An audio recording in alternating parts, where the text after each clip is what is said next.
With 4 million sounds, what will you create? Take the free trial today.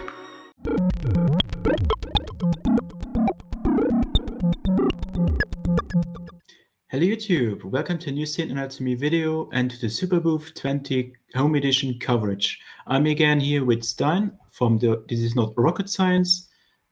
How are you? Hi Tom. Doing good.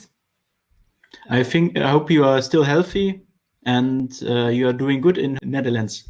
Yeah, it's nice and quiet in Amsterdam and lots of bird noise. Also, everything is quiet and no stress. No tourists. So. No tourists, yeah. I think it's the first time for Amsterdam, for example, that it's so quiet. Yeah, well, first time I've ever seen no trails in the sky because there's no planes landing here. So it's weird times. Weird times, yeah. But the synth manufacturers are still developing. It's not that they are stopped, but they are still working on great new stuff. We were already working from home since forever anyway. So yeah, same for me. Yes. And we saw I saw you last year. We have done a nice video about the Fenix. Yeah. You explained me what is the Fenix and where it comes from the circuits, but the synth is not yet out. How does it come?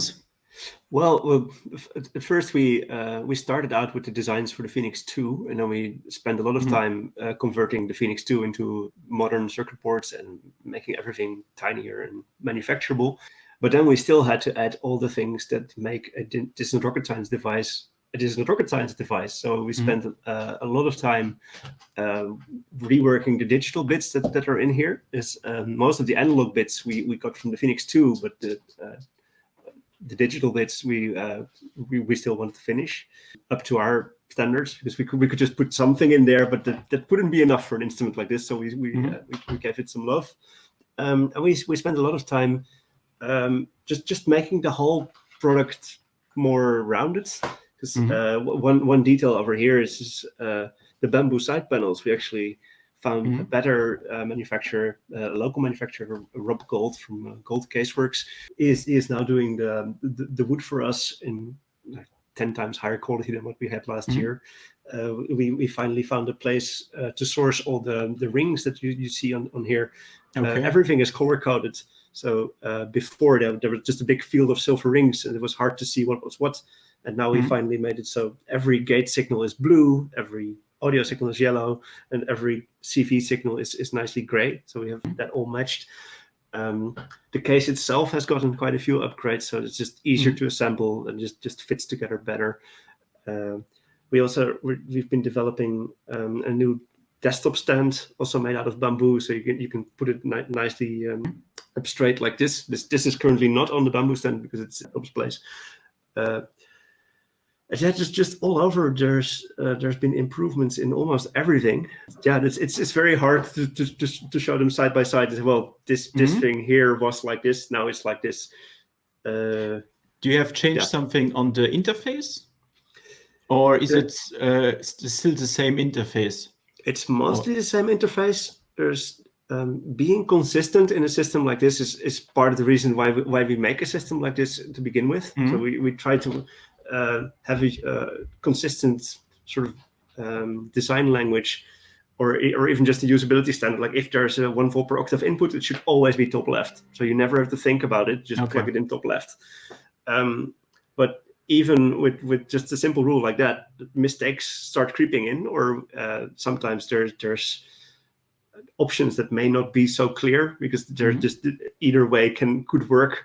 So we have to sort of really sit down and think about why we have it in this order, and then hammer it down. But there have been a few tiny tweaks in the design since last year.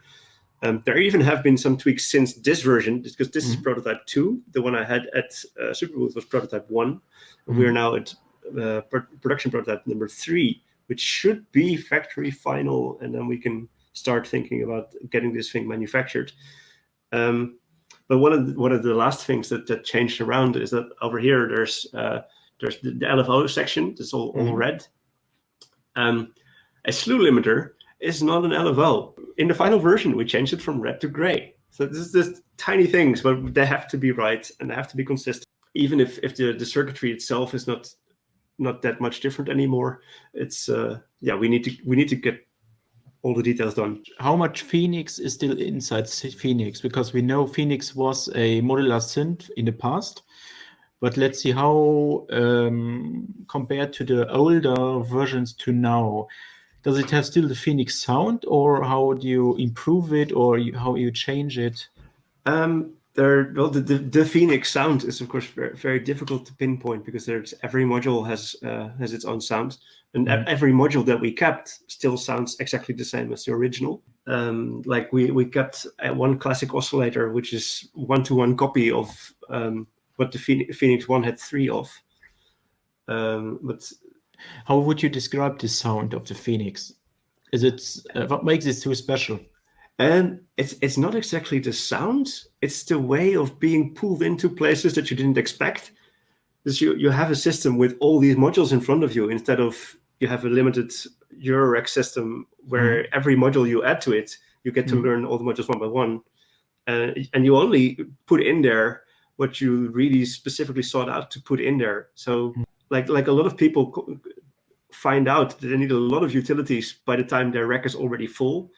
And in this system, the utilities are already all there, and hopefully in sufficient quantity that you'll never actually need any more, because we did the calculations, well, we think you need at least 7 VCAs or something. So there is 7 VCAs in here. So it's just, so the way you can just play and then I need one of these. Oh, hey, there it is. And it's a different way of exploring sound. So you get in different places. I remember the moment where I cut the video, because I released my videos last year very late. And when I checked it out, I think, holy moly, what synth is this? How monster synth is it? Because at Superbooth, you go through the spoofers and you see the stuff. Oh, okay, it's a new modular synth. Hey, okay, it has these features and these features. Okay, when it comes out, but if you cut the stuff, your videos, you saw them. Yeah, well, it has tons of features. We counted, there's the equivalent of maybe 35 different modules in here. And that's without stuff. Well, just recently we started adding a whole bunch to the digital side, as I just said. Like this tiny oscilloscope module. Well, there is a tiny oscilloscope in here. If you turn it on, you can look at waveforms. But there's also this timing and CV gate interface for MIDI included. And only the past few weeks, I've been finally playing with all the MIDI keyboards connected and figuring out what I want these things to be doing. So there's now a 4-fold arpeggiator built in, and you can do MIDI splits and play these gigantic walls of sounds by hitting one chord. And it's just enabled by this one module that then explodes the other modules in functionality and possibility. Because it's just can it be used as a polysynth? Kind of patched like a polysynth? Yes. There are 3 separate oscillator blocks, and you can also use one of the filters as an extra oscillator if you want. So you could make a 4-voice polysynth out of it, but then not all the envelopes are the same. So your voices would be slightly different, but you can then play it as a 4-voice polysynth. But you could duplicate the envelopes also. This could be done. No, but there's 3 classic analog envelopes here. And then a slew limiter with the gate, so you can make 4 envelopes, and you can use a wobber as an envelope. But from the design used, because I remember last year and I saw it here, now you still color code everything. Yeah. So yellow is inputs or outputs? Yellow is things that make noise. So all the oscillators are noisemakers, and the external input, if you have an external line input or something going into the system, that's also yellow. Then all the modulation sources are red. So there's all the LFOs, and there's the chaos modulators or noise and noise related things. Orange is the envelopes. Dark blue is all the filters. Light blue is the effects, and gray is all the utilities that are in between. Okay. And the blue box, because I say now for the inputs and outputs, they are blue and yellow. These ones you mean? On the jacks, yeah. They are. we try to get these. But that's the thing. We have to color sort of distinguish between so many things, so it's difficult to select a color that's not already on there without going into full rainbow mode. But the orangey yellow ones are audio. So inputs and outputs have different labels here, but it's too small to see. Okay. There's this tiny triangle that points left or right if it's an input or output. So yellow is all the audio signals. The blue ones are all the gates, and the gray ones are all CVs. Okay. Or multifunction. And to give maybe the people a little impression, how long are you working on this, on the Fenix already? So we're almost going into 2 years now. Okay. That's of course on top of the original designs that also took the other guys. Because you say to me in other video we did about your new module that you doesn't release any module 2 years ago. Is it because of the Fenix? You put all the effort in. This has been our more than full-time job for the past 2 years. It's an amazing project to be allowed to work on. We inherited the opportunity to make a Fenix, so now we have to make it count. And you got some all this feedback from Superbooth 2019. You get some useful feedback there where you put new features in it, or? Well, the biggest feedback we got, because when we went to Superbooth last year, we weren't even sure if we would even take this to production or not. There was this is sort of a go, no-go moment. And if people like it, we go. If they don't, then we stop. And we got there and everybody was like, wow. So we got back and said, okay, we have to do this now. Now it's certain. It's just we're not only allowed, now we have to. It's just... So from the feature side, what is, if you can give us there a summary, what do you added now compared to the Superbooth 19? Quite a few things. There, as I just said, the whole MIDI CV system and the timing is now a lot better. We've also worked on the internal network, because there's of course all the analog stuff is only connected on the front. But the digital stuff also has a tiny network on the inside. There's 8 different microcontrollers inside.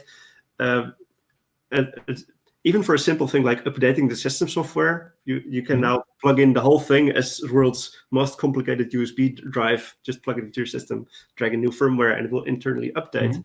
But the fact that those connections are there also means that we can do things like tempo sync the delay internally, because the clock can now be routed through the machine, delay line, and also to the filters, and the chord oscillator can use the timing, the wobbler can use the timing, and the sequencer can use the timing. But also we can use the sequencer timing and route it to the delay, so the timing knob is now controlling the whole system. So it's the system integration thing is a big new feature. We have added more modes to the digital oscillator, and also added an extra parameter because we were running out of knobs, but we had more controls for our algorithms in there. The oscillator model that we started here is also kind of a unique one. It's a phase distortion oscillator. So you start with the sawtooth, and if you take all the harmonics in that sawtooth and you just shift them, don't hear the sound change, because any sawtooth you hear in nature is already phase shifted beyond recognition. So basically something like the Casio synths from the past. Well, those are trying to be like FM. This goes further, because it shifts the phases first, and then does another processing round, and only when you hit the second knob you hear the real difference of what you just did. And then the third one is it's almost additive synthesis version of what a filter is. So you can do low pass, high pass filtering, but sort of never generating the other frequencies. We made several variants of that. So one of them is still probably going to end up as a wavetable version of it, where we also had some more classic waves that we think are uncommon in modular. Maybe do a piano wavetable in there. I don't know yet. We also have a pulse train version of the phase distortion thing, which is often used for things like vocal synthesis. So like your own vocal tract just sort of creates these tiny pulses which have a certain spectral content and sounds very voice-like. because one of the original defining features of the Fenix 2 was that it had this Furman filter, and also the synth on Syrinx had a extensive Furman filter section. But the promise of being able to really sing with such a machine is difficult to fulfill with just analog circuitry. So we're adding more into the direction of what they were originally aiming for by going slightly more digital and giving more vocal-like control over these sounds. But it's more in hybrid, yeah. Yeah. It's more hybrid synth, yeah. So that's also something we're now really working on for the Furman filter.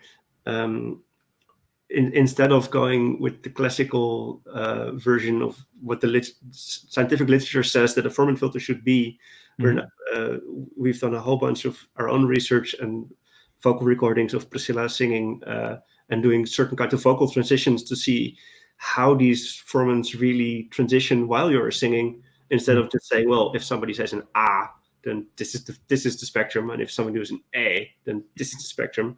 But we're trying to make an image of what it looks like in motion, so we can make that motion CV controllable instead of just crossfading between filters. Because you released also something. I saw a sample library, a sample GIF. Yeah. Was that a part of this development, or? Well, they're unrelated, but they're of course related in the sense that Priscilla both sang them. The sample pack was well, we go to big music festivals quite often, and at some point in our lives, it would be amazing if we're standing on the dance floor somewhere and we can hear Priscilla singing and hear our own synthesizer. So we're just aiming to make a whole bunch of usable samples and find out if people would be willing to use those. But yeah, the research is, of course, well, Priscilla is a good singer, so why not let her sing and analyze that? More singers in Modular. Yeah. And which is also why there's a vocoder in here. We also added a vocoder mode to the digital filter section, because then, of course, with the external input and vocoder, you can do nice. To connecting the synths, it works over CV and gate, or do you have also some MIDI inputs, or? Yeah, MIDI input and USB MIDI. So classic DIN and USB plug. Okay. And I think it's quite heavy. It's a quite heavy unit. It's not something for traveling or so. It's about 5 kilograms, 5, 6. So it's also a bit chunky. It's not something that's very friendly for hand luggage in the plane. We were sort of bound by the format because the Fenix 1, 2, and 3 have the same shape, so we're continuing the shape. But if you screw off the side panels, it just fits in your hand luggage. And handmade in Netherlands, or I think? Well, components come from all over the planet, like any manufacturing these days.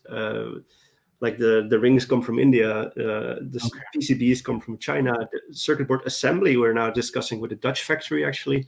The wood is from, well, the wood itself is from China, but the manufacturing of the wood is in the Netherlands. The cases in the Netherlands, the front panels in the Netherlands. The knobs are from Austria. There's stuff from Taiwan. There's stuff from Japan. Yeah, it's but final assembly we always do here. So very soon now, we'll have our entire house filled up with pallets full of boxes and PCBs. So when your monster synth, it's really monster synth. When do you think it will be ready? Is it 2020 or even next year? I definitely think it's going to be 2020 because the hardware is really, really close. We've been changing like a few resistor values still, and the rest is pretty much set in stone. It has been for a while.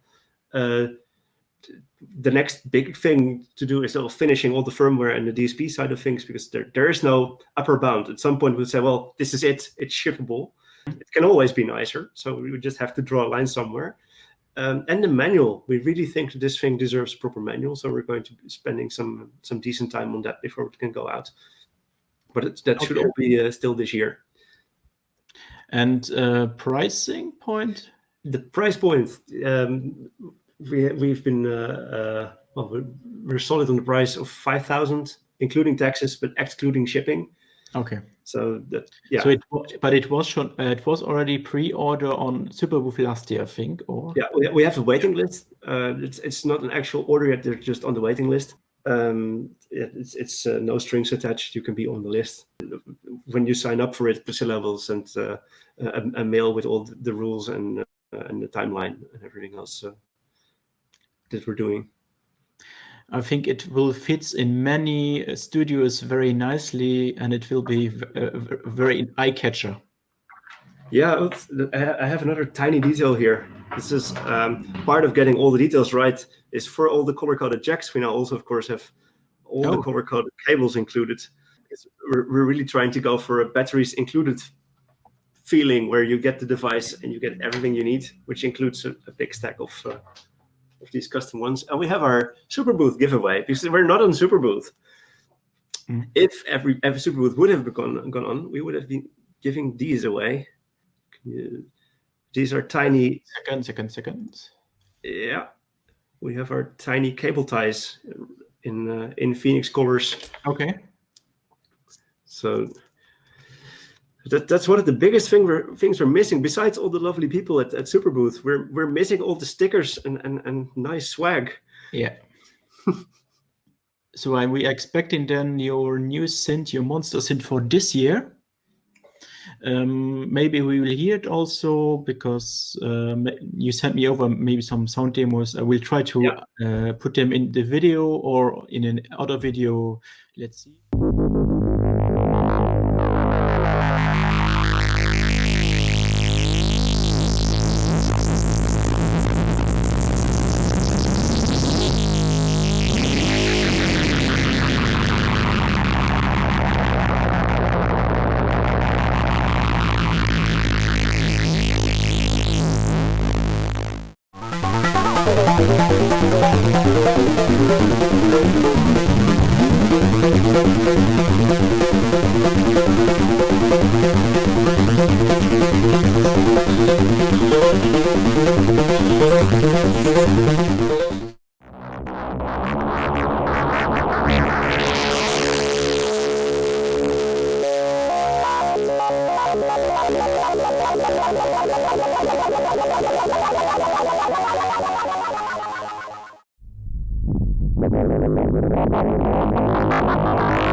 I'm really looking forward to see it in the studios, in the big studios also, and to hear it really in productions and in live performances.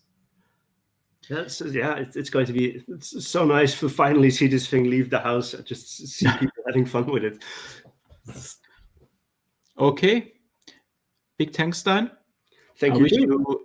I wish you good luck with Phoenix. Good luck with And Superbooth online. thank you, and hope to see you then at latest at until Superbooth 21, or maybe an event before. Hope. Yes. I have a lot of hopes. Then we can make it again at events. We shall meet again. Yeah. Big thanks. Bye. And if you have questions, let me know in the comments below. And big thanks for watching. See you soon in our next Superbooth videos here on Synth Anatomy. Bye.